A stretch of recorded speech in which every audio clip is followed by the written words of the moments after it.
Hi, everyone. It's 3 o'clock, and here we are this afternoon. Welcome to our second edition of Parenting with Clarity. Thank you for taking time out to be with us today. I know it's not easy, especially if you've had to plan ahead on how to keep your kids occupied on a Saturday afternoon, as I've had to do myself. So we appreciate you. Today, we're going to dive into a really interesting, relevant, and timely topic for the times we're in, entitled The Endemic Phase and Beyond: Family Life in this New Normal. Now, how do we manage our children's health and well being and deal with parental stress?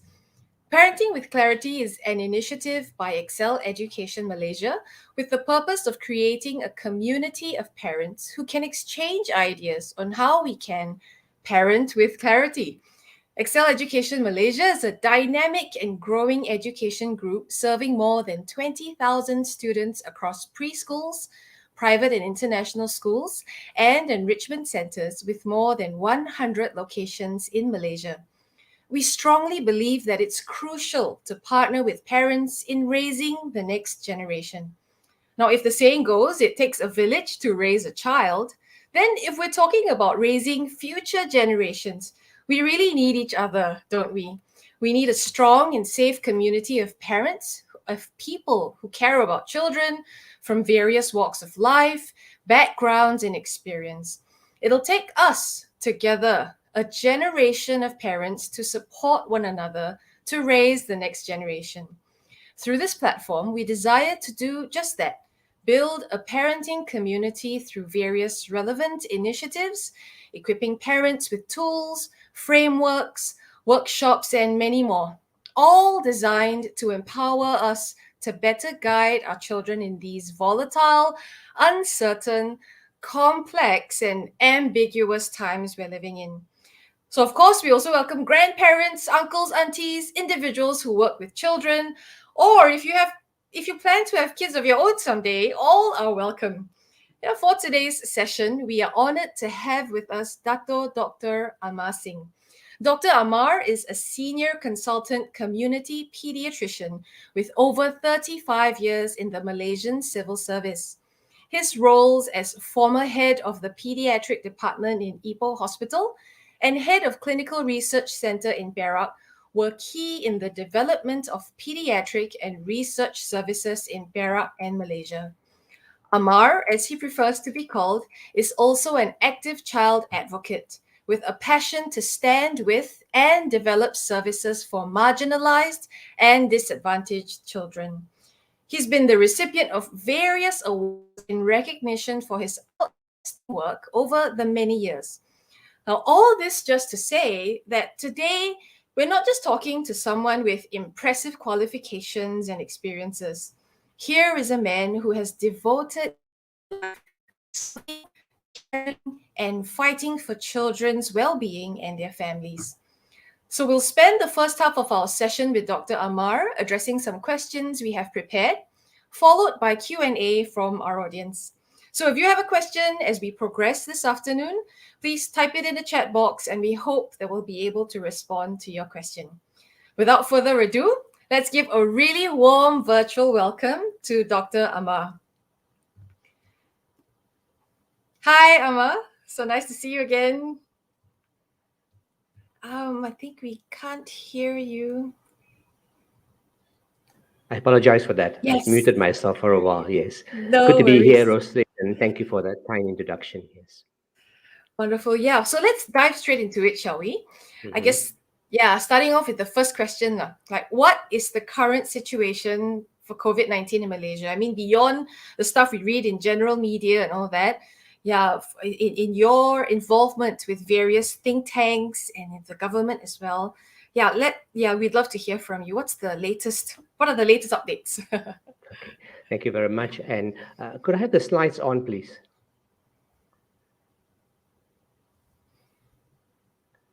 Thank you very much. Okay. So I'm going to use a set of slides and I'm going to give you some resources as well as I go along. I want to say as we start that the pandemic is in evolution, and Roslyn said the important word just now about ambiguity about the future. And I also want to use that word. We don't really know what's coming, Although we've had almost 2 years of COVID, there's been a lot of information. Even today, I think I read about 5 or 6 articles and research articles just thinking what's coming our way. So we need to keep up with the evidence and the science. And I think we need this word called discernment. We need to discern what is coming. I'll try to be as factual and as truthful as I can to the evidence that's out there. As I said, there's a link. This should be posted in the Facebook or YouTube where you are. And I've got a couple of files inside there. There should be about 18, 19 files. Some may be valuable for today's session, getting children back to school safely. A good one there on ventilation, how to do it, children vaccination in case you need some thoughts, and building a resilient family in case that's of value to you. Okay. So I'm going to do this first question from Rosalind, which is what's the current situation? I think there are four things that you need to recognize right now. Our current wave appears to be settling. You must remember that it comes in waves. Huh? Just because the current wave is settling doesn't mean things are over. And you must recognize that testing strategy has changed, and I'll say a few words about that. We are in a fairly decently vaccinated population and always look at total population vaccination rates. But I think we're leveling off, and I'll mention a bit about that. The most important thing you need to know right now is that we're getting Delta breakthrough for people who are vaccinated. Although we're largely protected, this is of concern, and some people are going to get ill. And of course, this spreads the virus to those who are not vaccinated. And finally, we expect a Delta pandemic already started in children. And if they return to school without adequate mitigation, this is going to be very large. And I'll highlight some of this as we go through the whole talk in different sections. But let's look first at the vaccination here. This is from COVID Now, which is a good site. And you can see that fully vaccinated is 74%. Always look at fully vaccinated total population. That tells you where our country is. But it does tell you that we haven't climbed much more recently. What we're doing right now is we're doing adolescent vaccination. And you can see that about 80+% have got the first dose. But you can see this percentage here that are unvaccinated. By now, you expect that almost everybody who wants a first dose would have got it. So it seems that vaccine hesitant parents are around about 15 to maybe 16%. And that's going to be of concern. This is the adult vaccination. I seldom look at this because I'm not sure how many adults we have in Malaysia and whether this figure is actually correct or not. So take this with a pinch of salt. If there are 15, 16%, vaccine hesitant parents, you can expect at least 5, 6% adults who have not received vaccination. So I think this figure is low. It's probably higher because we don't know our real adult population. So keep looking at the total vaccination number. I hope we can reach 80% and even higher. The target should be about 90, but 80 is probably where we will go. All right. So you should ask this question of yourself: how can you monitor the outbreak in Malaysia in your own state, in your own place that you are? These are the metrics that we could use, the different measures. It'd be nice to get some long COVID data, and I hope all of you have read and know about long COVID, but this data is very limited in our country, and it's a long-term data. That would be useful, but it's a late data set, so not good for quick understanding of a change that's happening with you. ICU numbers would be ideal, but that's an access problem. Our ICU numbers are always small in our country, never been developed adequately, and not everybody who needs an ICU can gain access to an ICU, even when the beds are there, because they'll be triaged. And so this is not a good metric. Cases would be nice, but there are testing issues. As I said, we've changed our testing strategy. We don't test asymptomatic people anymore. And people who have RTK antigen positive in some states are not reported. So this is not a good metric. It's underrated, the numbers in the country. So finally, we've got to look at this metric: new hospital admissions. Don't look at total, look at new hospital admissions. So change your focus from looking at new cases to looking at new hospital admissions, and that's the best metric. So here's looking at new hospital admissions, this dark line here, and you can see it's been coming down. But that's on a general country basis. You should look at your own states. I picked out 6 states that are concerned to me. You can see Klang Valley, an uptick, Selangor also going up, Sabah going up, Johor on the rise, Kedah on the rise, and Terengganu steeply on the rise. So some states on coming down, but quite a number of states already starting to go up, which may suggest that we are going to see our next wave. Even though I said this wave has come down, we might be preparing for our next wave, which is a breakthrough in vaccine wave. So this is another thing that you can get from COVID Now, looking at cases by vaccination. Ideally, this metric about new hospital admissions, we want it by vaccination status, not just this fixed line here, but we'd like to see hospital admissions by fully vaccinated, partially vaccinated, and no vaccinated. That will help us understand this a lot better. We don't have that just yet. But you can look at this particular data on cases by vaccination, and you can see the dark gray line, which is unvaccinated, the light green one, which is single dose, and the dark green one, which is fully vaccinated 2 weeks. You can see that the largest number of people now who are infected are people who have had 2 doses of vaccine. This is understandable because the majority of people in the country are vaccinated, more than 74%. And we're having a breakthrough of about 30 to 50% in these individuals. Most of them don't need hospitalization, which is why we need to see not the cases numbers, but the hospitalization for this. So don't be alarmed by this. We need to see this by hospitalization, which is still not up on the COVID Now website. We need to push for that. Okay.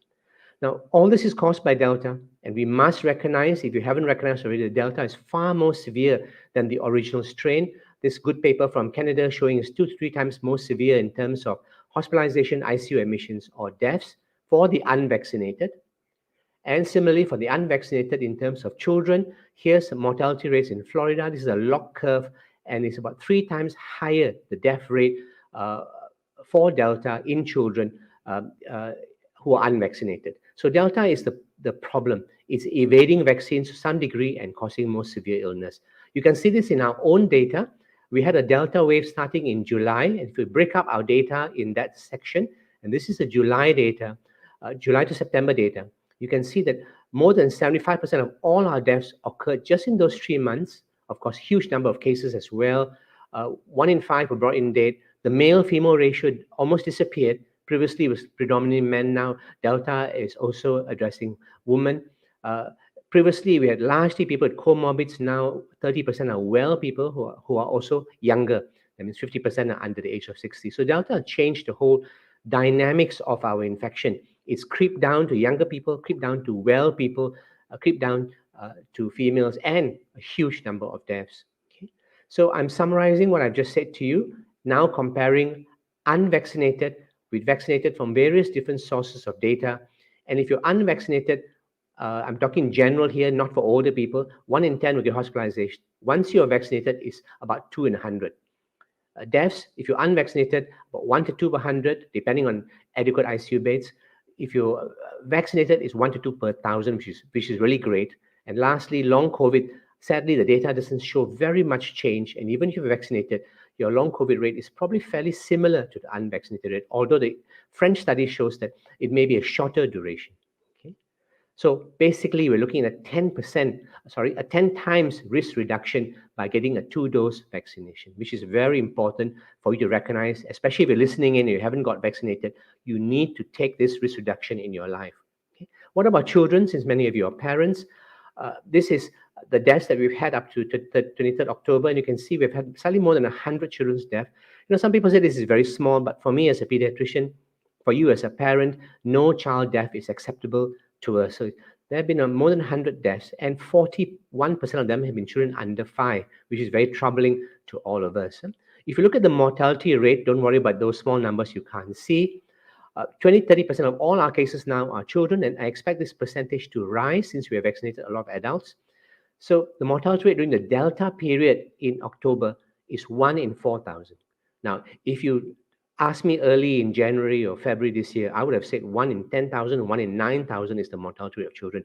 So we have actually doubled our mortality rate with Delta alone in children. The slightly higher rate for adolescents compared to younger children. Okay, but recognize that a huge number of infections, 500,000 infections just in this couple of months in children, and this is going to grow. It cannot diminish. Children unvaccinated, they're going to go back to school. Okay, so here's the data for children in comparison to adults.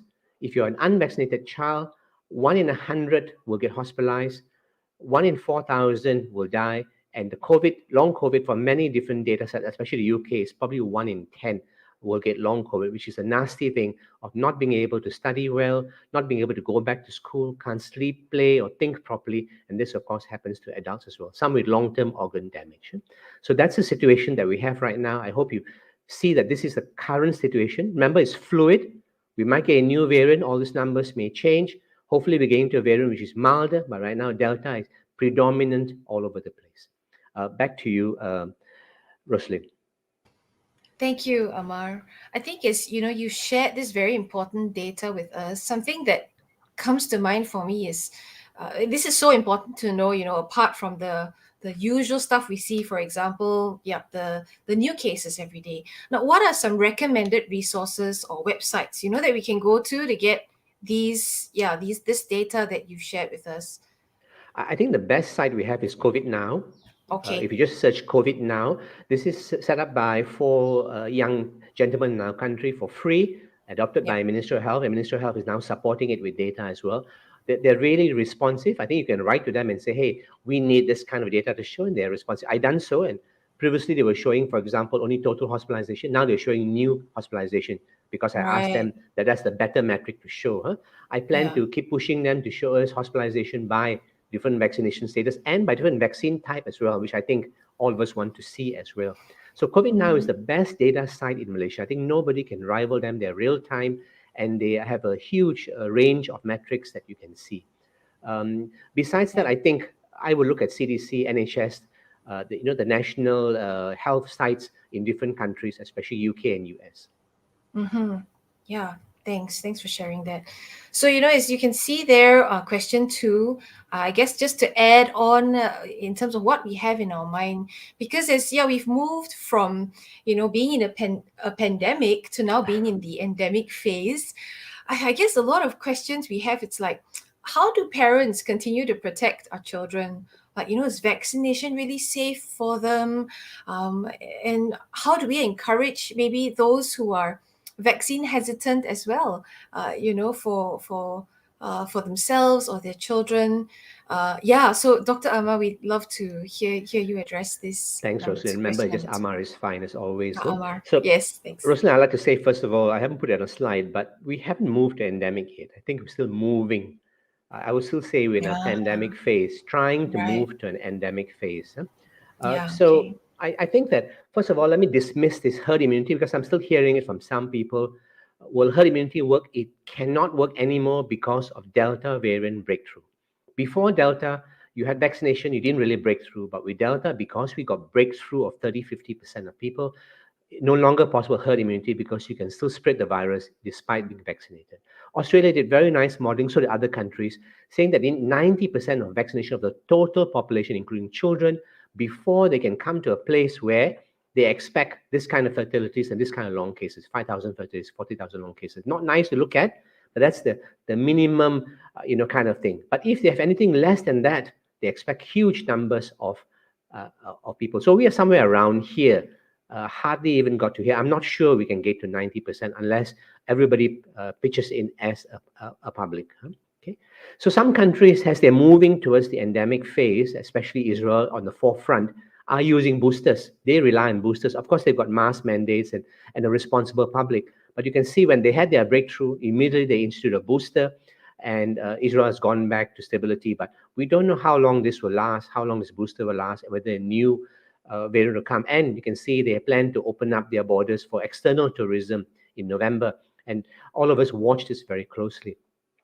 The other countries we watch very closely are France, Germany, Sweden, Portugal, as opposed to UK. UK is not doing very well. These countries are doing well, and they don't just rely on vaccine. They have called a vaccine plus strategy with a very largely responsible population. I think Germany, Sweden, very responsible population. So masks must be worn indoors. They got vaccine passports. They restrict high risk activities, which are mass meetings. They have already fixed ventilation. They didn't talk about it. They fixed it. They got CO2 monitors as compulsory. They've settled all their schools issues, including ventilation, CO2, uh, mask and distancing and bubbles. And they also do very, very frequent testing.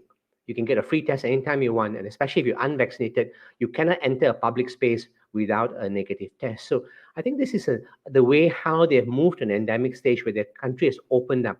We have missing this frequent testing. We're missing the ventilation. And I think we haven't really fixed our schools adequately.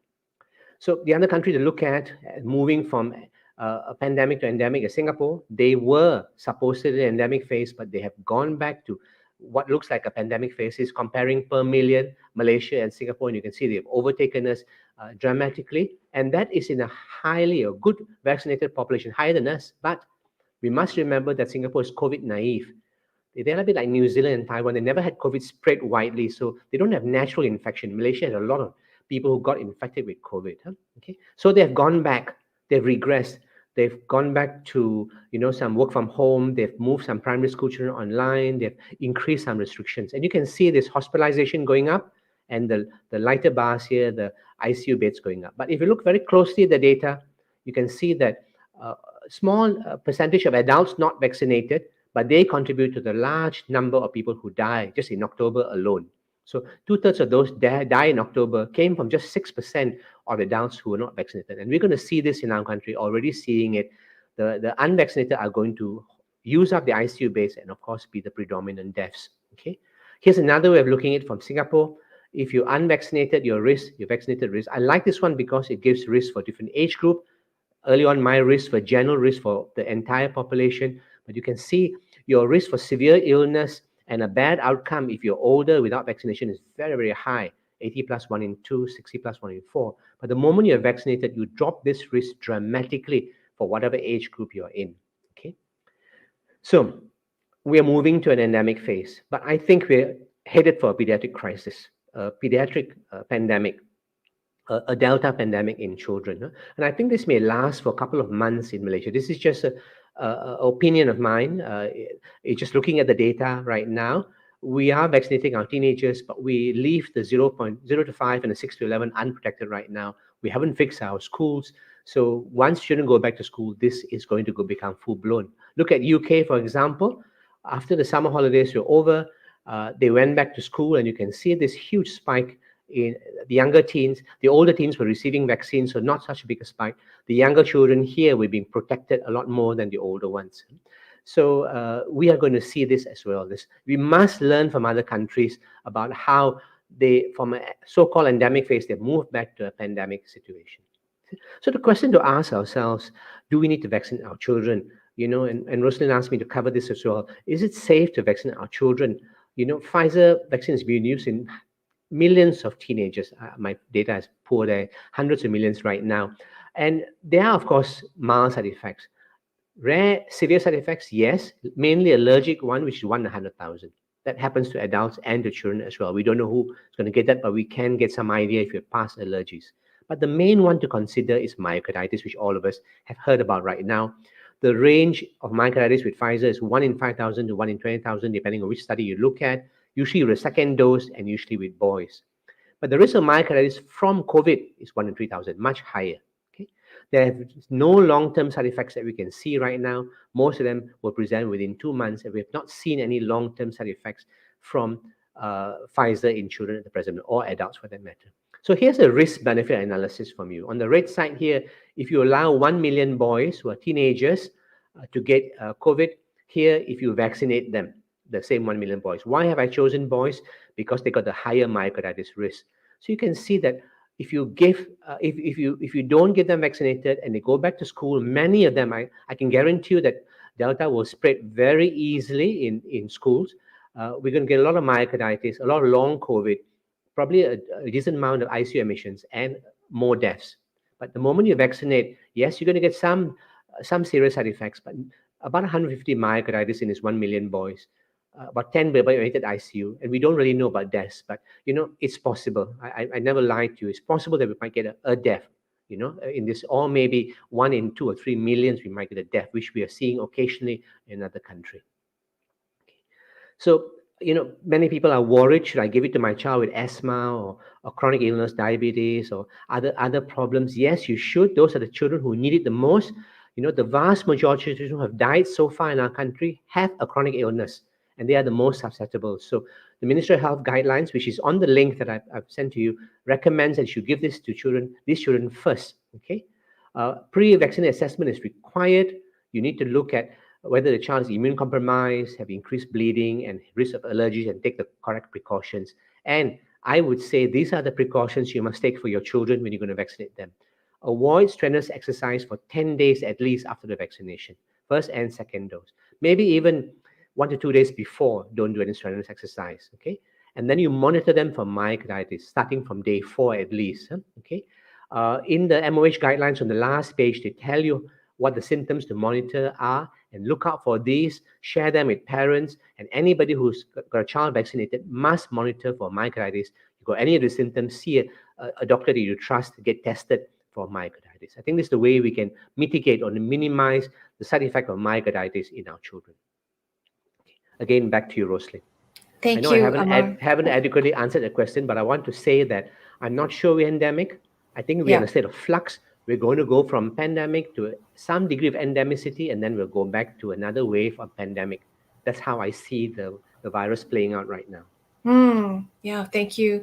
I mean, yeah, I mean, what you shared just now, it's very sobering. Even because even as things have been opening up, right? When you look at that, you're like, tempted to, yay, let's, things are getting better. But on the other hand, we still need to be so alert. I think as you've shared, even the situation with schools, we feel very blessed, because as a private education group, we are able to have Mm, more in that sense control. I mean, while we comply with the ministry standards as a minimum, but we've also using your resources that you've shared, we're checking that out, and matching and seeing how else we can improve.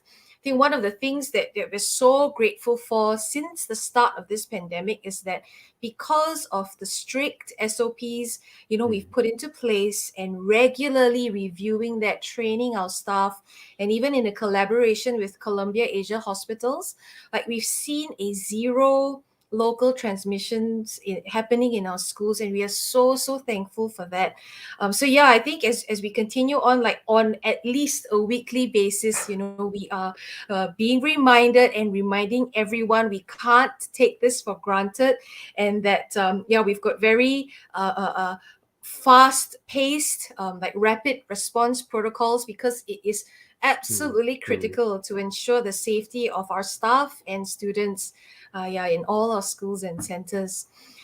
Whew. So from that, then is we're looking to SOPs loosening, phase 4, all these terms that are being used now. What are your thoughts and advice on some of the family activities given all these loosening of SOPs? Yes, thanks, Rosalie. I think that's important to talk about how we are going to move forward as the country opens. And we have to open because lots of people are struggling economically and we need to help them get back their businesses. I was just up in Cameron's on Thursday. I get some days when I'm off, disconnected from the world, disconnected from internet, and up there watching birds. And I have some places where I can walk, where I'm alone. But when I drove up and down and watched the behavior of other people, I'm very worried. There were huge numbers of people in Cameron's this week, and they were quite relaxed. A sizable number had their mask below their nose, were in groups with other individuals who were not their family members. So a lot of people have come out to like things are over, we're getting back to normality. And so I think we need to be careful. The most important place I like to focus on is school. And I think I've written a document about how to get back to school safely. But I want to say, as you said just now, it's a very strong focus on preventing children and staff getting infected, and parents working very closely with teachers and school. And don't forget, we must support children from poorer families. And although some of you may come from private schools or other better off schools, don't forget that we can support children from poorer families. And airborne is where you must focus. So here's my summary. There are larger documents, but here's a summary for secondary school. I think you need to vaccinate as many people who can be vaccinated as possible. Involve your parents, as I said. Develop a good trust relationship between teachers and families. And what I mean by trust relationship, I mean something like this. This is the place that we are at school, and the children are all coming here, and the teachers coming here. But the place we need the trust is at home. That you are actually maintaining your SOPs at home. You're not having a very lax relationship situation at home. You're not, freely talking to your neighbors. You're not, doing at-risk activities here. Okay. And of course, one other thing that we need to trust is the moment any family member is unwell, not just a child, just avoid school. I would say that for the office as well. If one family member is unwell, you should avoid the office or the school. So that kind of trust relationship is very important. We need to optimize our mask. of course, poorer families as well. And a three-ply mask is just not enough anymore these days. There's a sizable amount of leak at the side if you're indoors, especially. You could optimize ventilation. I'll talk more about this. You need class bubbles, and what I mean by class bubbles is in the school, every class is on its own. When you're in this class, so I'm not sure about eating in class. There's this plan that we should eat in class. That's the time you unmask. You're in that class. I would suggest that actually we break the class to be able to go out, eat outdoors somewhere safely, and then come back. That may be better. Toilet safety is one of the hardest, and make sure there's at least a ventilation fan there. I think those who are using public or organized transport need to think about the safety for that. And of course, we need to be sensitive. At times, we may have to go back to a hybrid school for some of the bubbles and so on. Okay, but what about this group, the preschool, kindy, and primary kids? And those are the hardest group because they have not been vaccinated right now. At least staff vaccination should go in. But I think we can, besides all things I've mentioned, should add this to your minimum. You should add RTK antigen testing weekly for everybody, vaccinated or not vaccinated. All the teachers, all the students, we should test them weekly. In UK, they test twice a week. The data suggests twice a week is optimal, but at least once a week testing changes the whole safety profile of these preschool, kindy, and primary school kids who are not being vaccinated at the present moment. Okay? But one thing besides testing and vaccination is ventilation. This is the missing element in Malaysia. And there are three major mechanisms to improve indoor clean air. There's ventilation, bringing in fresh air. There's filtration, taking out, removing the viral particles, and the sterilization of the air. And I've got a document on this in details, about 4 or 5 pages long, with lots of links and telling you which method, what device to buy. And I want to say, for bringing in fresh air, this only works if you've got a link to the outdoors, unless you've got major renovation to bring in pipe air, which is not easy for most of us. So this only works when you have windows or doors linked to outside. This one, reduced viral particles, works if you've got closed systems, okay, in a closed room or you're in an aircon area.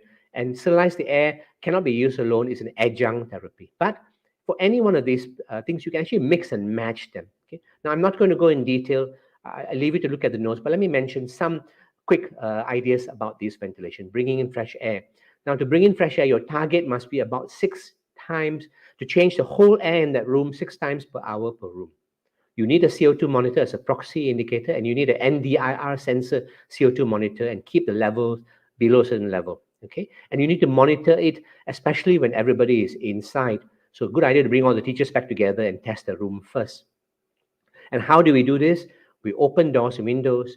We stop the air conditioning so it doesn't recirculate air. We use mechanical ventilation like this to bring air in, either just a fan bringing air in or out. It depends on the mechanics of your room, or one with a filter if you think that's necessary. Okay, and you avoid cross drafts. All right. If you look at this lovely simulation from Spanish group, 21 students in the class, CO2 climbed up, they opened the door, it stabilized, they opened the windows, it came down. So sometimes just opening doors and windows is sufficient, but quite often you may need some mechanical ventilation to help you. Again, you must be careful with doing this. It doesn't create a draft in the room, spreading viral particles. Don't put up any plastic barriers like we have in our parliament. The data right now is very clear that these hinder ventilation airflow and are not good. Okay. The second is filtration. It's another powerful method to do. And again, your target is to exchange 5 to 6 times. At least 6 is ideal if you can. Okay.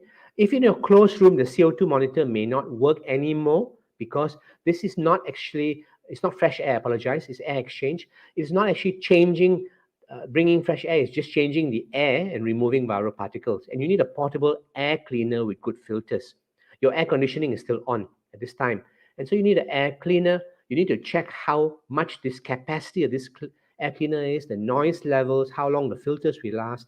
And thank God we have people like this from Melbourne who have actually looked at prices plus the CADA, the clean air delivery rate, telling you how effective they are and giving us an idea which are the ones that are going to work better. Okay, so look at cost, look at HEPA air cleaners, and look at clean air delivery rates. Okay. There are low-cost solutions, and this is the Corsi Resveratrol cube, which can be made in my one of my files. I've given you a link to a local person who's now doing it for some schools, FOC, but it's not for your private schools, it's for poorer schools. And they are doing this goes to rental salt. This actually apparently in testing is better than some of the commercial devices to exchange air and last for about 6 months. The filters will last for about 6 months.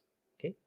And finally, the sterilization. People are using upper room UVC to sterilize it. I've read quite a bit about this. The evidence right now says it's an adjunct. I think you think with engineers about the safety profile about this, and we need a lot more data about its effectiveness in rooms. Okay, but again, you need someone to know how to position this, who sees your airflow. Otherwise, they're not going to work.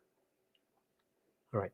So I would like to say very clearly, I wouldn't want to go back to a school or a makan shop or an office or a religious center without them fixing the ventilation in a meaningful way, making sure that they have done it, not just opening the doors and windows, but checking it. But there are many other areas, and these are the areas that you're in your mind. Can I go on holiday with my children? I've seen lots of people on holiday recently. I would say, choose locations which are not crowded, choose locations which are open air, not indoor holidays, and still be wise about it. Have your mask handy. Even though I'm bird watching, the moment I meet someone else, my mask comes on immediately. Okay.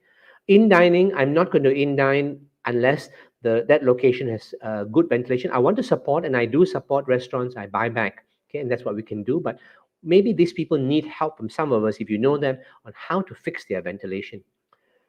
Or maybe we put tables and chairs outdoors. That's a bit easier. Going to the mall, I think only for essentials. Don't bring your children unless they need to go and buy something, like some clothes or stuff like that, and well masked when you go there. When you're going indoors is when you want the best mask that you've got. Playing in parks and outdoors, of course, we want our children to do that.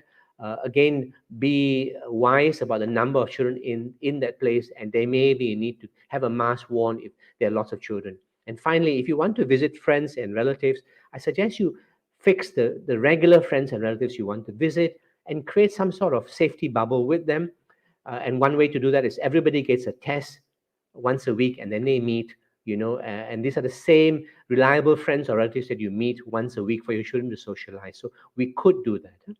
I think everybody should have a pulse oximeter as a standby. Everyone should have RTK antigen home test kits on standby as well. You never know when you need them. Okay, and the key is to reduce your viral load. Try to reduce as much of the virus. The lower the dose you get, the smaller the size or the severity of the infection. And remember, these are dynamic situations, and you got to respond dynamically to them. Back again to you, Rosalie. Thank you very much. Yeah, with all that helpful info that was shared just now, I think to assure our audience as well, because we're moving quite quickly, right? There's a lot to cover. I think we've shared the link to his resources. This webinar will be recorded and made available on our channels, our website as well. And on our Parenting with Clarity website, we've also shared the link to Amar's resources. So you don't have to worry about memorizing or taking down notes. It's there. It's in the cloud, yeah, and it'll be accessible to And us. thanks, Rose. And Rosalie, in the ventilation, I'm not an engineer or anything, but I read quite a lot and I talked to engineers and so on. In the ventilation guidelines, at the end, I've got sort of like idiot proof. If you're in an open room, in a closed room, do step 1, 2, 3, 4, 5 kind of thing. Okay, so it's Yeah. like the simplest. So for people who are struggling to think through the mechanics, which I am as well, those are the ways to actually just go about it in a very simple way to fix the ventilation. But I think now's the time to train ourselves to think, to engage our engineers, to engage our Department of Health and Safety, and see how we can optimize our building. Might be good to have a site inspection, even if that's possible, from DOSH, our Department of Safety and Health. Yeah, thanks. And I think, like you said, it's so important that we don't face this alone, right? Mm. Take on or consult and think. Yeah, as a school as well, just so grateful for the context that we can consult with, like our hospitals partner. And something that you mentioned just now that reminded me again of the importance of these protocols is that some of our campuses are quite large, and in order to be able to detect any incident very quickly, the operations team has broken it down to the bubbles, safe the zones, even buildings, so that if anything were to happen, we can quickly detect it within a matter of an hour or even a couple of hours, so that we can get word as soon as possible out to anyone who may be affected by it. And that communal or that community responsibility, right, is crucial in managing this together. And Rosalind, I agree with you. One thing I did not say about the trust issue is that if you're positive, you got parents need to know. The teacher is positive, parents need to know straight away Yeah, who have that's been in right. contact with their children. And similarly, if a parent is positive, it's their responsibility to tell the teacher straight away that I'm positive or my family is positive, so they can inform all the other parents in that group. Huh? There's no need here Yeah. to be shy or to hide this. The more we hide it, the worse the outcome will be for our children. Yeah, exactly. Thank you.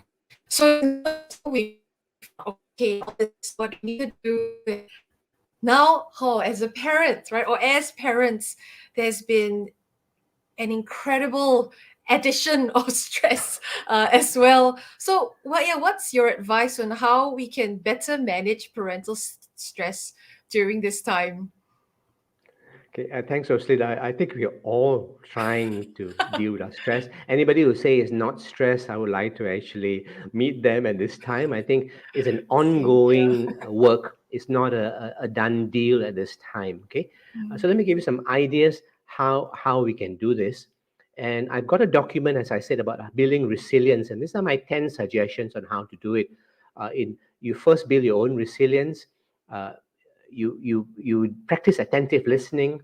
You build a daily routine. You must celebrate life and not just have fun, but life with little joys. There must be physical activity for well-being. You must reduce your screens, connect with the loved ones, support others, and access to support network. I won't go through all of these because I've got extensive notes on it, but I like to stress on some of that. One thing I like to stress is that you can't build resilience in your children and you can't de-stress your children unless you build a resilience in yourself as a parent. Many parents are looking to teachers to help. Yeah, teachers can help, but ultimately your home must be the oasis of peace where children can feel secure and safe. Okay, children are very perceptive. If you are stressed, they know. You're anxious, they know. Okay, and so the way to do it is to have a discipline. Now, discipline has got a bad word in our society, I think. Usually it's hitting or shouting or something like that. But the real meaning of discipline is a framework to live.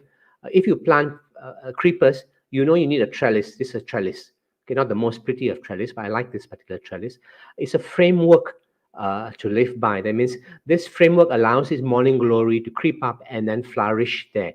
So it's a routine that doesn't help you grow alone, but helps you to actually to flourish amidst the adversity that you're in. So a discipline, and it only works if it is done regularly. It's a habit, becomes something that you're doing all the time, even without thinking. All right. So the first thing to build your own resilience and drop your stress, and I think you've got to do this together with the family. There's no way that you just work on your stress alone without thinking of family. The first thing for yourself is creative solitude.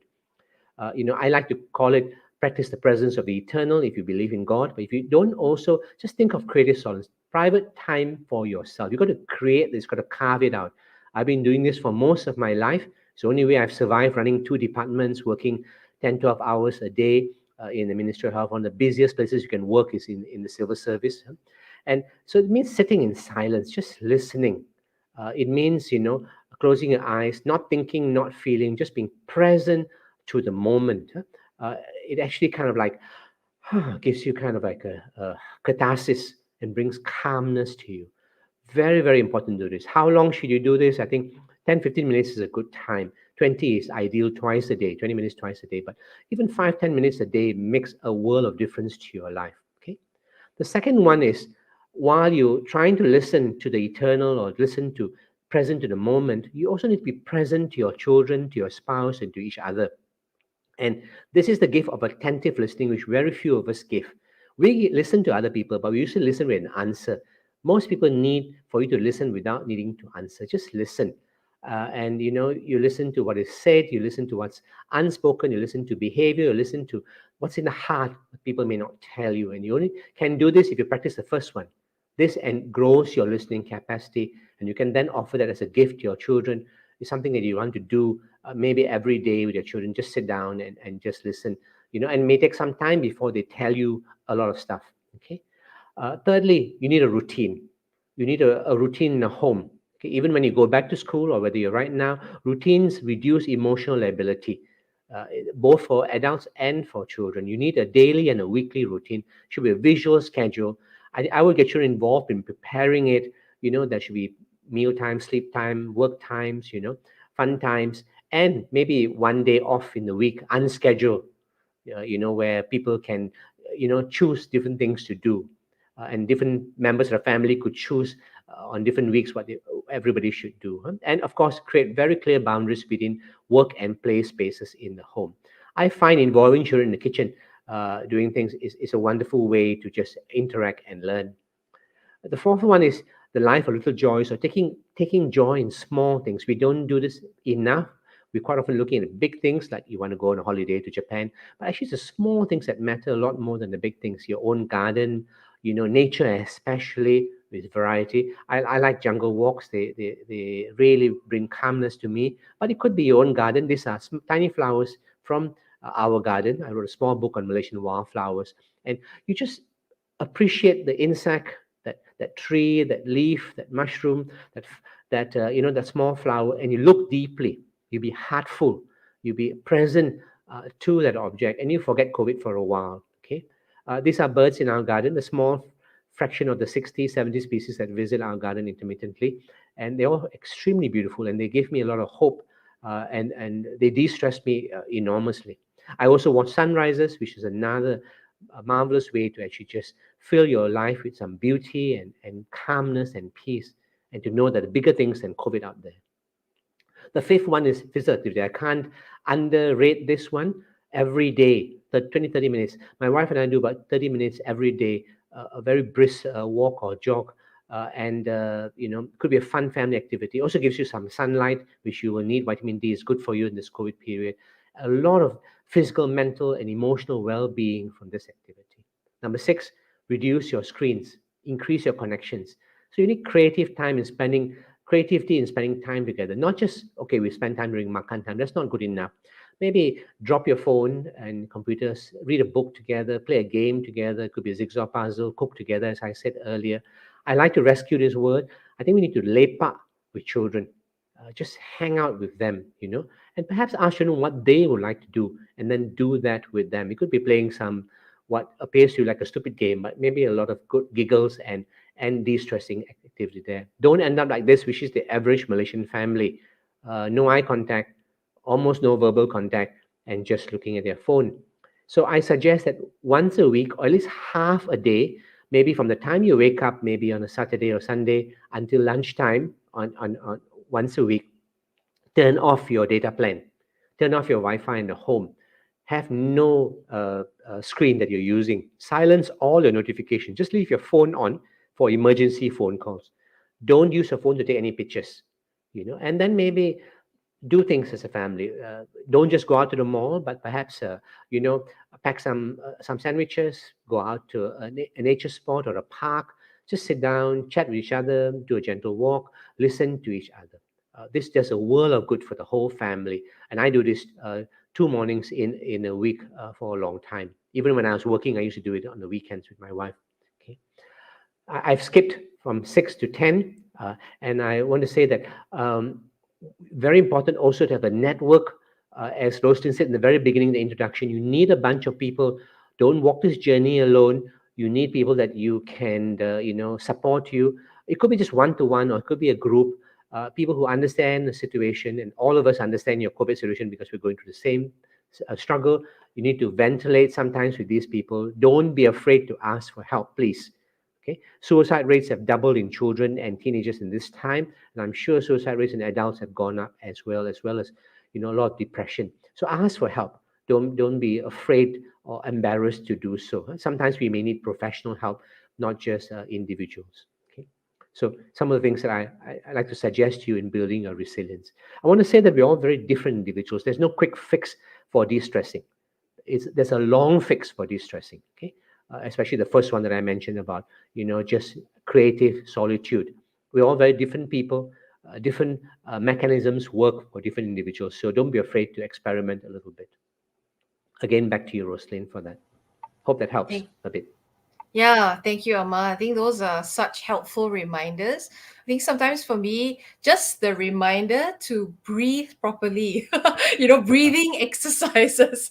And when you mentioned about the little joys, I think one of the things with my kids, because they're at preschool age at the moment, just the excitement in going to the taman behind our house for a walk. Into that's been little joys that Mm. we've taken, I think, valued lah, yeah, even during this time.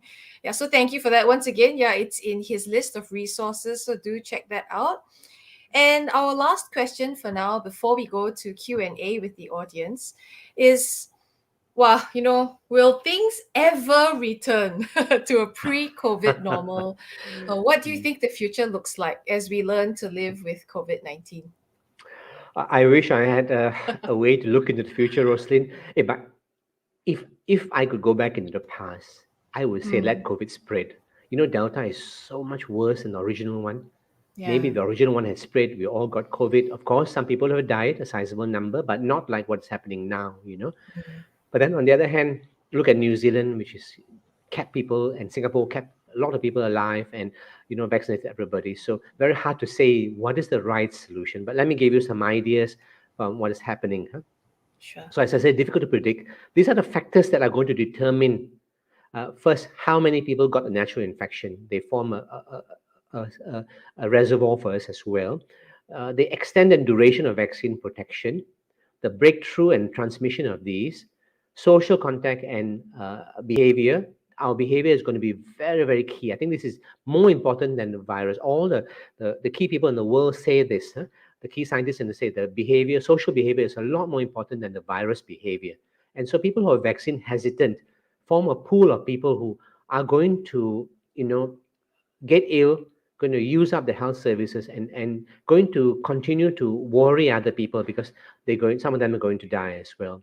Then, of course, the biggest worry we have is something new going to come out, especially a vaccine resistant variant. Okay, are we going to get a better vaccine? People are looking at a pan coronavirus vaccine, one that covers all the different coronavirus and all possible variants. If this can come out, then perhaps that's the end game for this particular group of viruses. Okay, and finally, how much can we accept? How much death and hospitalization can we accept? Huh? Okay, so people think that endemic looks like this kind of horizontal line, but actually endemic, as I mentioned earlier, is like this. It's a cyclical epidemic on top of a low grade continued infection. That's what living with the virus. I don't know how large these will be. Okay, so our situation right now is like this. We have about 10 million people who are probably infected. We had about 2.5 million. You can multiply by 4 because our testing is so low in our country. So about 10 million people have been naturally infected. We have vaccinated quite a number and now doing adults, but we still have, I estimate, about between 6 to 10 million people who are not able to be vaccinated or choose not to be vaccinated. We don't know this adult population very well. And these are the group that's going to be uh, heavy on my heart in terms of worrying about that, especially migrant population. Okay.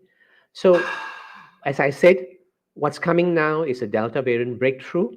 Okay. And the more we open up, the more of this breakthrough we will see. And some older people will be hospitalized. And let me tell you what it would look like in the best circumstances, this Delta vaccine breakthrough.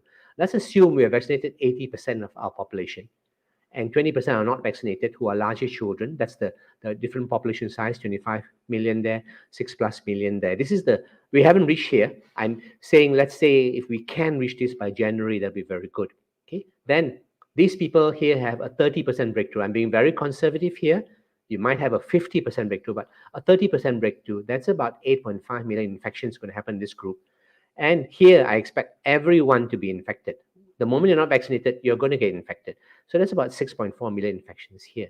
So notice you're going to get more infections in the vaccinated than the non-vaccinated. Don't worry so much about that. The next data is the most important. How many are going to get hospitalized? Here we know about 100 get hospitalized.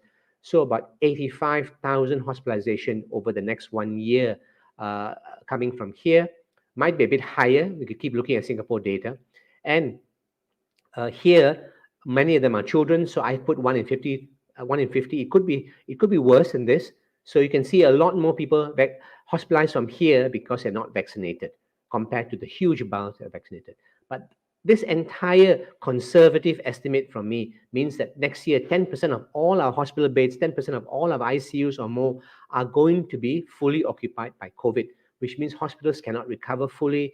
People have still got to be very, very careful, So this is the kind of best case scenario I can see with vaccination coming into the next year. Okay, so do we need a booster? That's in everybody's mind, and I think I should address it for what's coming in the future. And this is a study recently published in the Lancet. I'd like you to look at the purple line here. The purple line is the Delta variant, and this is the time since vaccination, and this is the how effective the vaccination, the breakthrough that was happening. And you can see 4 months after vaccination, about 40% had a breakthrough already.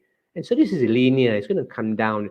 So I expect, 50% of people are going to get a breakthrough once they're 5-6 months post Pfizer vaccine. This is Pfizer, by the way. Huh? Okay, hospitalization is still small because most people are protected, as I mentioned earlier, but breakthrough will happen.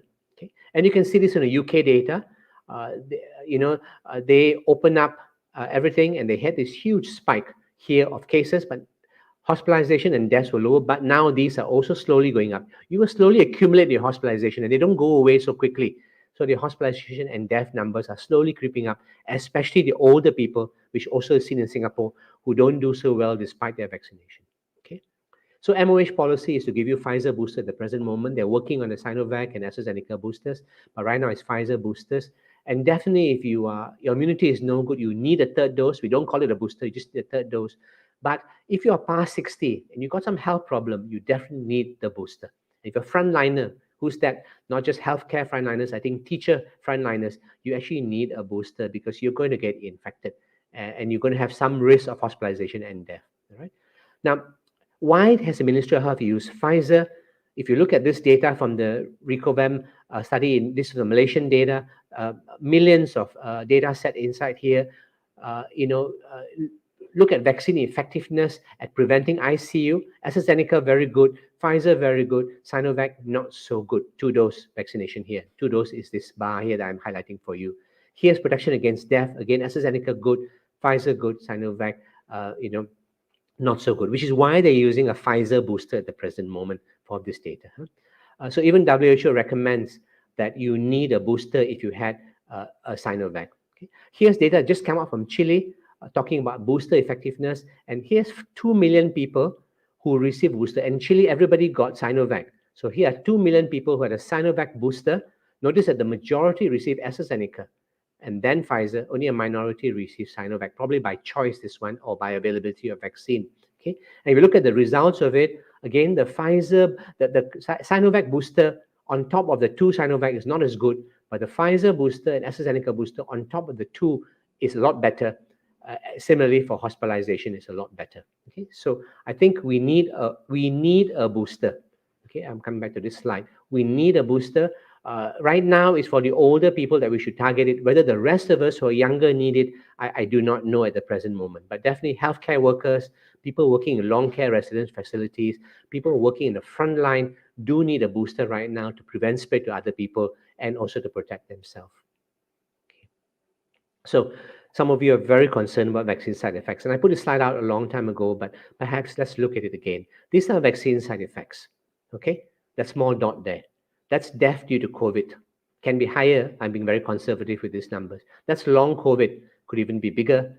That's collateral deaths, people who died because they couldn't get an ICU bed, couldn't get healthcare, suicides and stuff like that. And this is the impact on our pandemic and our lives, our economy, our lost jobs, and so on. The despair in people's lives, actually, it should be the whole square, should be gray, and that's huge.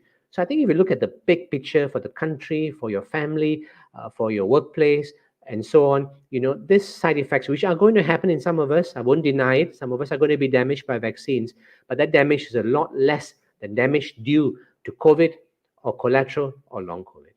Okay. Long term, we need to live with COVID. UK has started thinking about it. This is a color-coded system that they are doing for all premises, for every room. They assess ventilation and see whether it's good or not and tell you what measures you should take. And we need to start thinking of ventilation as one of the changes we need to make long COVID. Okay.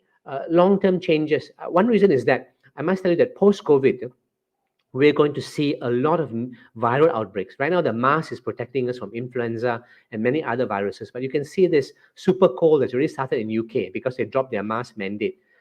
So don't drop your mask mandate. Keep your mask on longer. Even the government says drop your mask.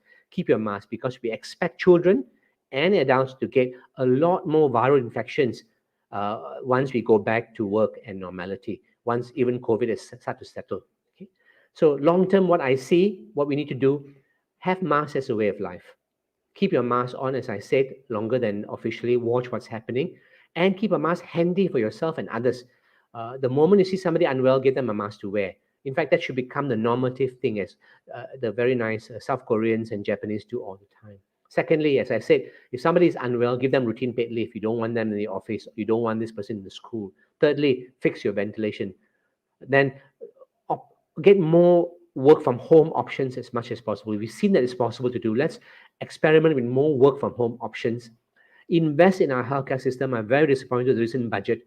Very poor investment in our healthcare system. We need to invest significantly in our public health system and in our ICU setup. And finally, we need to move away from policing by the police, but move back to public responsibility where we have a civic consciousness to wear masks, to keep some distancing, not to break our SOPs so quickly until things get a lot better. I'd like to end with this slide.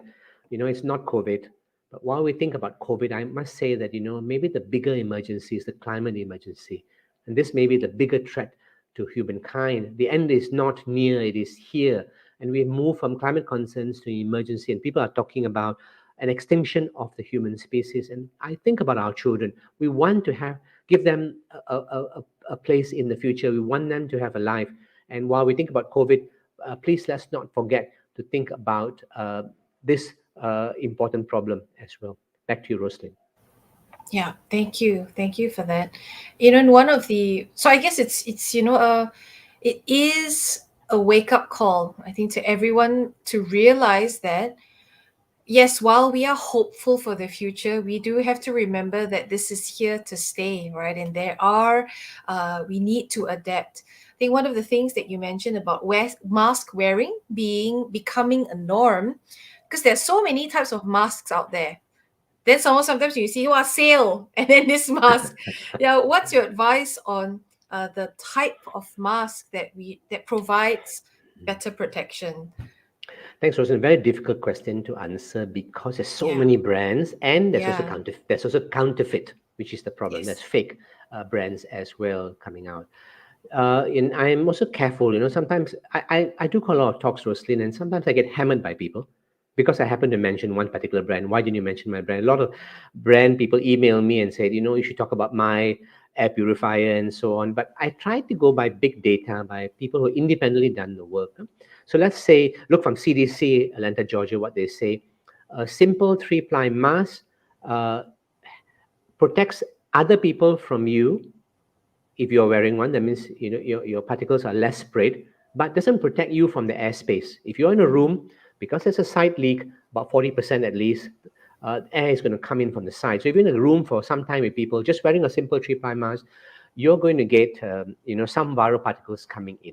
Of course, you're vaccinated, your risk is lower, but you don't want to expose yourself unnecessarily to infection. So they recommended putting on extra cloth mask on top or twist and tie to try and do that. So that's one option, but even that, improves it, but not as much as I would like.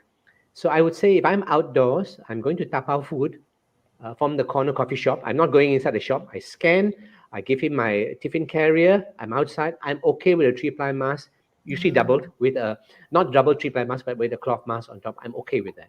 But if I'm going indoors, I'm going to invest in a N94, especially the Korean brands, which are very good, or an N95. Now, the conventional N95 is very hard to wear for a long time. You can talk to the doctors and nurses, they choke on it sometimes, So don't do that if you're maybe, okay, I'm only going in for an hour, I'm doing some very high risk things here, I wear an N95 mask, okay? So, you got to go and renew your driver's license. You can't do it online for some reason. You're going to JPJ, it's crowded with a queue. Okay, you wear that. Okay, but if you're going to go and work in an office, I think investigate the KN94 mask. The South Koreans have got a website where they put up all the genuine ones, and then try and find local sellers. Some of us have found some local Korean ladies in Malaysia on Shopee, who we know are reliable and selling us a genuine product. So I think that's how we got to do it. And this one we have to pack up with each other lah, and do our research to do this. I'm not going to mention any brands right now, but I think if you're working in office, wear a breathable KN94. There's some breathable KN94s which are good. Great. Yep. Thank you for that guide. and Those guidelines. and add a face shield. I would add a face shield as well. Yes. Yep. Thank you. All right. Well, yeah, let's come to our question and answer. We've got a few questions from our audience. The very first one being, if we could show that up, please. Yeah, from Jasvinder Singh. How about concerns with the new variants, AY42 or Delta Plus? Yeah, how do we look at that? Thanks, Jasmine. I read about many of these variants, but right now all the data suggests that they cannot gain a foothold. Is Delta that is actually not the worst? Delta is not the worst variant. There are worse variants out there. There even a variant recently picked up in Angola and France, which is can get past the vaccination completely, but because Delta is so infectious, it kind of like overrides everything. That's why I worry what happens when Delta has infected everybody or we're all vaccinated. We're all going to break through infection. Then, this virus is not going to go away. It's going to recirculate. I hope it dumps down, becomes milder, but, it goes up. So right now is not a problem because Delta is predominant, but we don't know about tomorrow. Thank you. Okay, the next question we have is from Chizeri or Zairi. What are your thoughts on using ivermectin to fight COVID? Zari, thank you for that important question. I look at the data and I recommend you look at the data. The best sites to look at data for ivermectin is Cochrane. The Cochrane database is well respected internationally among all doctors as the best evidence-based site in the world. Okay, and they say there's not sufficient evidence right now to use ivermectin in COVID. I know the Ministry of Health is going to release a study very soon, and we should look at that as well. Having said that, quite a number of the major COVID randomized control trials, the best trials, are all fraudulent. They've been found to be actually lies. They cooked up under the coconut tree. So I know 7 studies right now that have been found to be fraudulent, which is very sad because I want the drug to work. I would love any drug that could work. None of us are against ivermectin. We just want good data and science because any drug you use is going to have side effects. Even the vaccine has side effects as well. But there's phenomenal data on the vaccine benefit as well as the side effects we can see. But for ivermectin, the data right now does not support its use to prevent you getting infected with COVID or to prevent you from, if you're infected, moving from phase 1 to phase 5. There is insufficient data to support that use. Okay, so I think people are still haven't given up on it, still trying, but at present moment, I think there is no recommendation from any country that I have seen for routine use. Thank you. All right, so what's our next question? Let's have it up on screen. So in terms of vacations, I'm seeing a lot of people in pools and beaches. Is it safe to be in water with other people?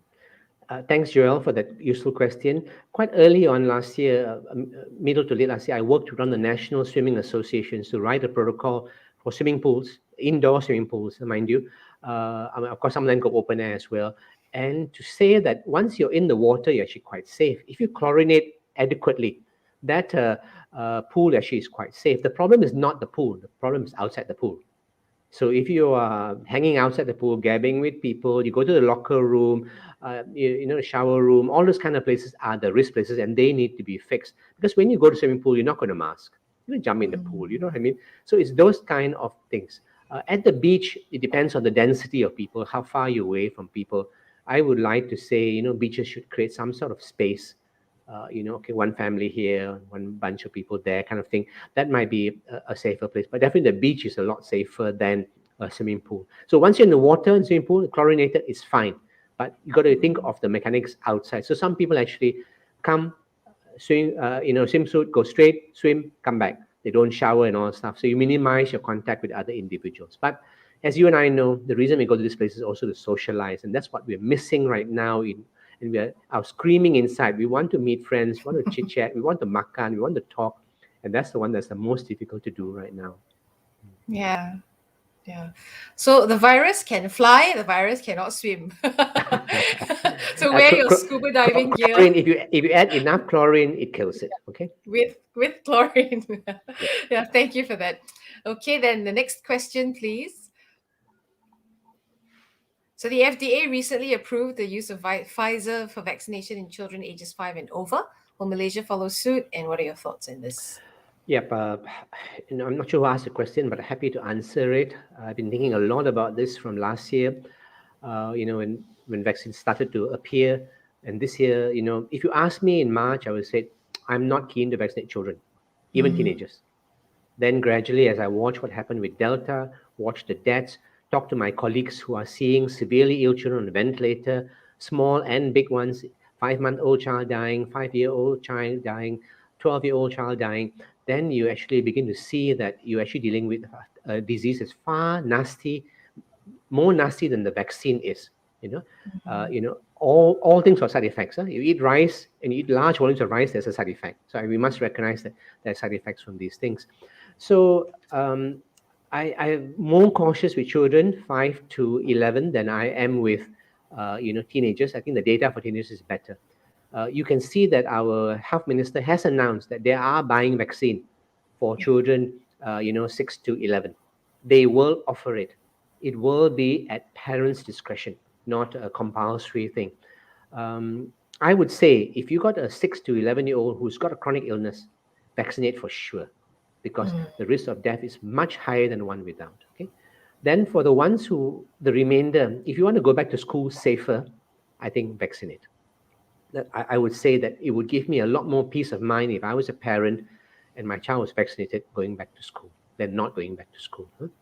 If you can have a phenomenal environment where your risk is very, very low, you don't go to the mall, you never go out, you're living in a hermit environment, then I think vaccination is not going to be that useful for you. But very few of us with parents with children are going to be in that kind of environment. So generally, yes, I have been supportive, but I would say let's quickly target all our children with chronic illnesses first and then move on to the rest and get parents to come on board. Looking at the data from many countries, I think 1/3 of parents in that age group are very, very hesitant about vaccination mm, because they have concerns.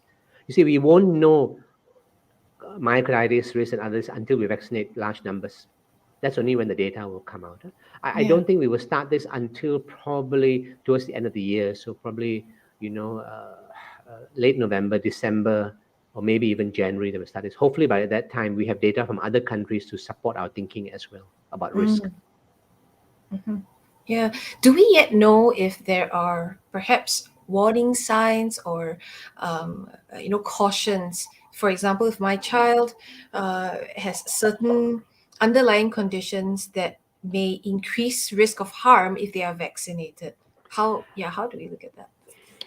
Increased risk of harm in vaccination. I think Yeah. if your child's got a severe allergy, like me, for example, I'm allergic to a very large number of drugs. I've had my whole face and neck swell up. I have asthma on top of that as well. So I was vaccinated in the hospital because my risk was very high. I still have Pfizer though, by the way. Huh? I didn't have Sinovac. So I think that if your child has got lots of allergies, and I would grade them into mild, moderate, or severe. Mild meaning you just got a bit of rash once in a while, stuff like that. Moderate meaning you got a number of drug allergies. Severe meaning when you have a drug, you had some swelling, wheeze. You might even have what is called anaphylaxis. That means you collapse, your blood pressure drop. Those kind of children, we have to be extremely careful how to vaccinate them. We may not even vaccinate them, or we may use something like Sinovac, which has a lower allergic risk than Pfizer. But I think Mm, that the milder ones, most people will be happy to vaccinate them in clinics.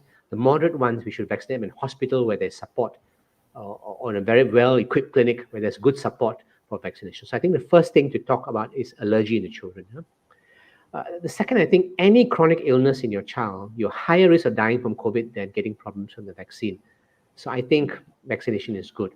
If the third group, if you're receiving cancer treatment in your child or you're receiving drugs that drop your immunity, I think you must talk to your own doctor about this. Not your GP, but your specialist doctor who's looking after you and discuss the benefits and advantage. Again, these are children at very high risk of dying from COVID, Delta COVID infection. But they don't respond so well to the vaccine as well. And we need to actually optimize their vaccination as much as possible. Sometimes we may need to wait until a certain course of treatment is over, certain course of chemotherapy is over before we vaccinate them. So I think those are the groups I can think of. Yeah. Oh yes, there's one Thank more you. group of children who are disabled. Oh, please vaccinate Mm, them. They are mm, quite often a child with cerebral palsy or spinal muscular atrophy, that kind of disability. The lungs don't do so well because they already got some amount of damage, and you definitely want to protect them. yeah. Great. Thank you. Okay. Next question, please. Let's see. So I'm concerned that my child's school is not taking COVID SOPs seriously enough, or maybe they don't have enough resources to do better. How should I approach this?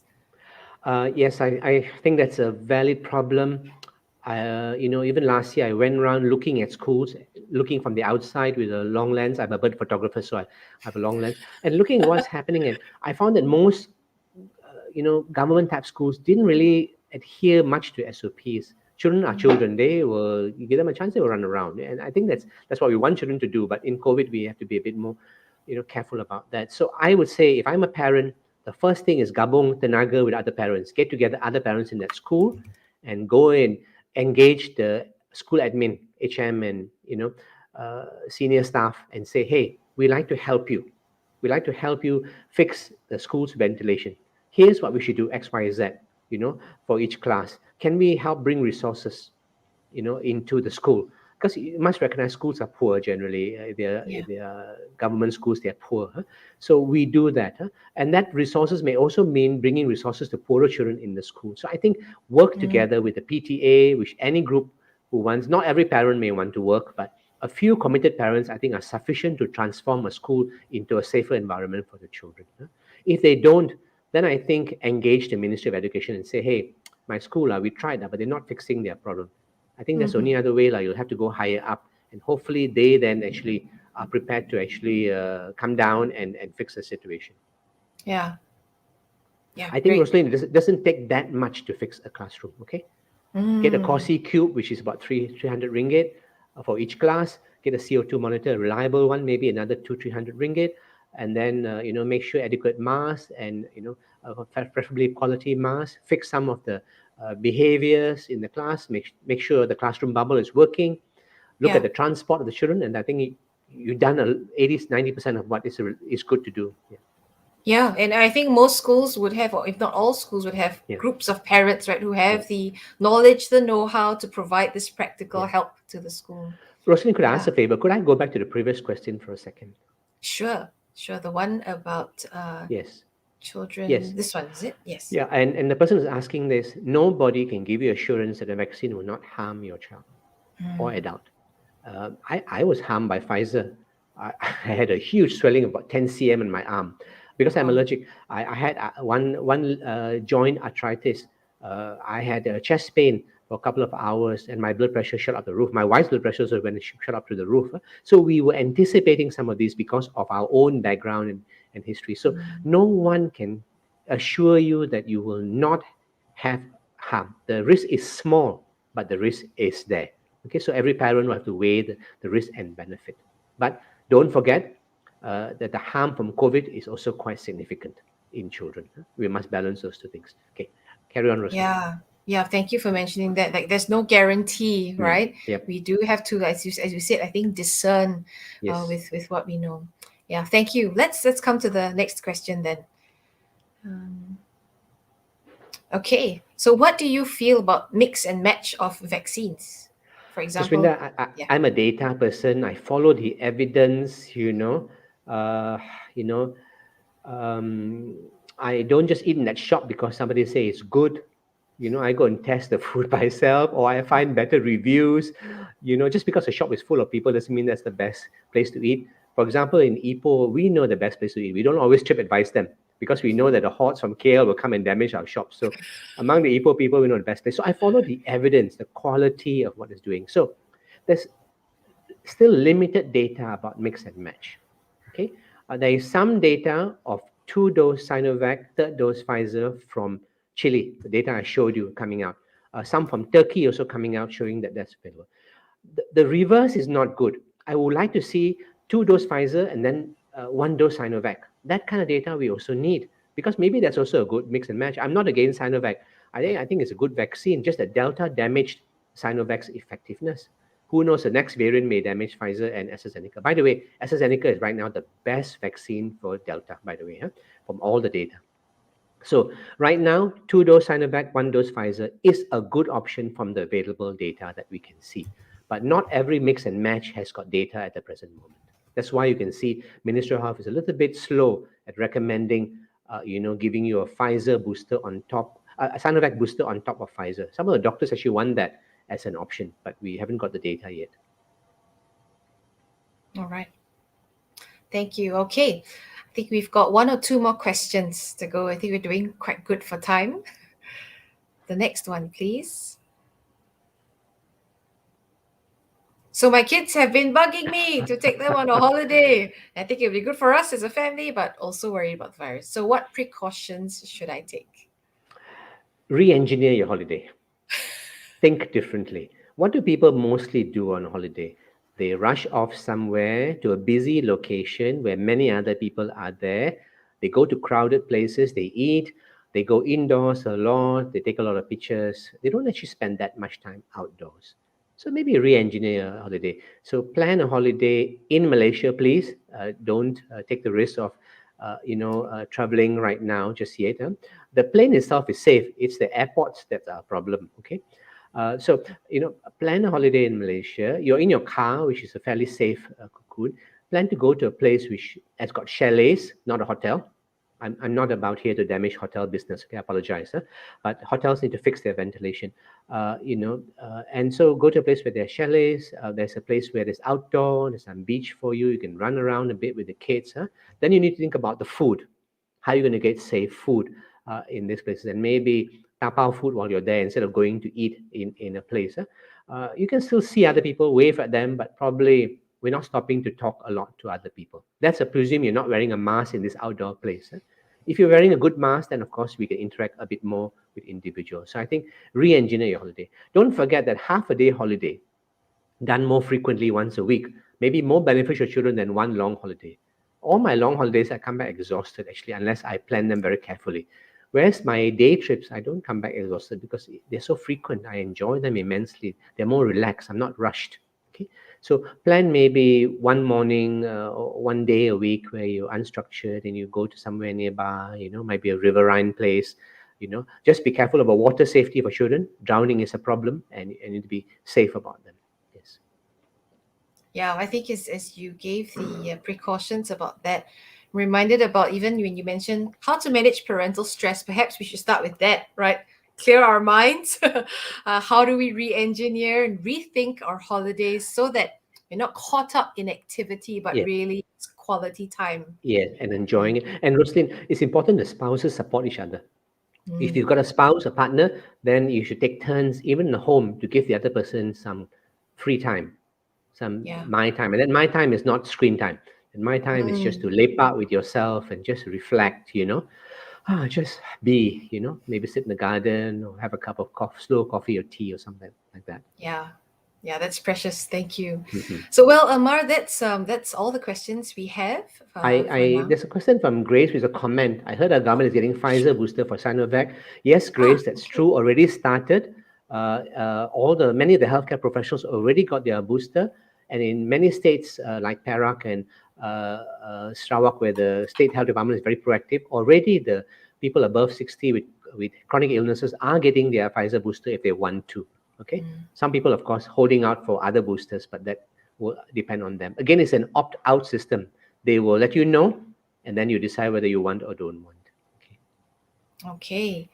Great. Thank you. Well, any other questions? Going once, going twice. Right. So, well, there's one more here. Would food prepared by a non-vaccinated person raise the risk of us being infected? Zara, right now, I don't differentiate between vaccinated, non-vaccinated very much.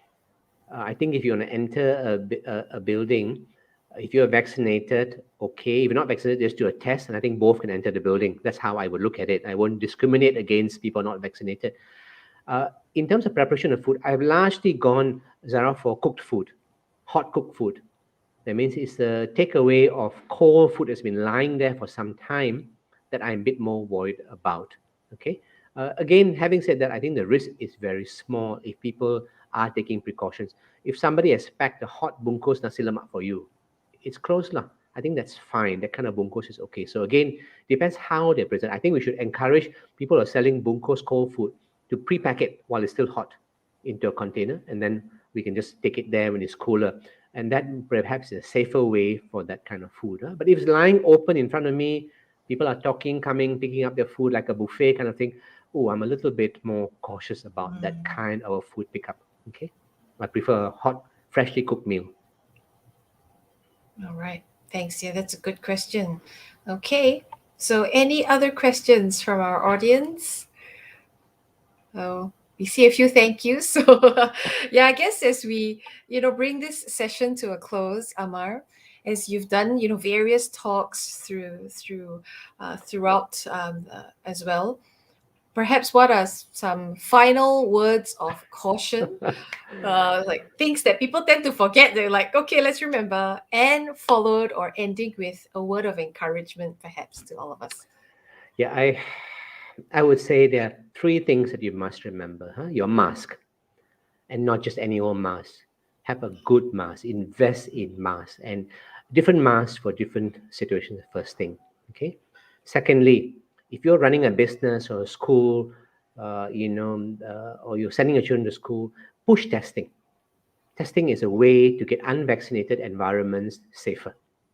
And that's a way to get our primary school children safer if vaccination hasn't started for them. And kindergartens, definitely, it's going to take a long time for vaccination to reach them, months, if at all. Huh? And, test is the way. We need to push the test price down to perhaps about 5 ringgit. That I think is more Mm. manageable. Huh? I've seen some companies now selling below 10, which is heartening for us. So the second thing is test. The third thing is ventilation. It's the missing element in Malaysia. Please push that. Talk about it. Write about it. I hope people write better documents than mine. I only engage in talking about ventilation because people are not doing enough about it. I want the brighter engineers, the DOSH people talk. I just saw an article today, so nice, from two DOSH uh, ladies working in our department of safety saying it should be mandatory to have a CO2 NDIR monitor in every classroom. That's the Mm. statement they've made, carried in Free Malaysia today. And I'm so glad they said that we need more of this kind of conversations to push our government and Ministry of Education, other authorities, workplace authorities to do it. So, masks, best that you got, testing and ventilation. To encourage you, I think COVID is teaching us things, isn't it? It's teaching us what's most important in life, and what's most important in life is relationships. You know, that we value the people that we have around us, even some of the people that we cannot meet just yet. Connect with them, even if it's on through a screen. Spend time with your children. A lot of people have lost their loved ones suddenly. Didn't expect it to happen. Yeah. It will happen to some of us. Even some of us who are listening to this talk, it may happen. So value this time right now with your loved one. I think COVID is a wake up call for us to come back to the basics of life, which is Mm. relationships, finding ourselves, finding a relationship with others, and maybe finding a relationship with the eternal. And I want to encourage you that there is hope. There is light. Huh? Okay, we are slowly Mhm. inching towards that place that we can come to a better place. But let's not go back to the previous normal, please. Let's go back to a life where we share our resources more with the poor, where we fix our climate catastrophe that's happening to us, and where we don't work like workaholics and we live life a little more relaxed and a bit happier individuals. So Yeah. let's aim for that as well. Yeah, thank you. Thank you so much. So yeah, I think in closing, let's reflect on what needs to be changed, and let's Hmm. take this as an opportunity to Hmm. really put into place positive changes for our lives and for our families as well. Yeah. So once again, and to everyone who has tuned in on the various destinations on our Facebook pages, YouTube channels as well, we thank you so much for your participation in this afternoon. We wish you all the best. So on behalf of Excel Education in Malaysia, we extend our thanks and our best wishes to all of you. Take care and stay safe. Thanks Goodbye, again, everyone. Amar. Okay, thank you. Take care. Bye bye.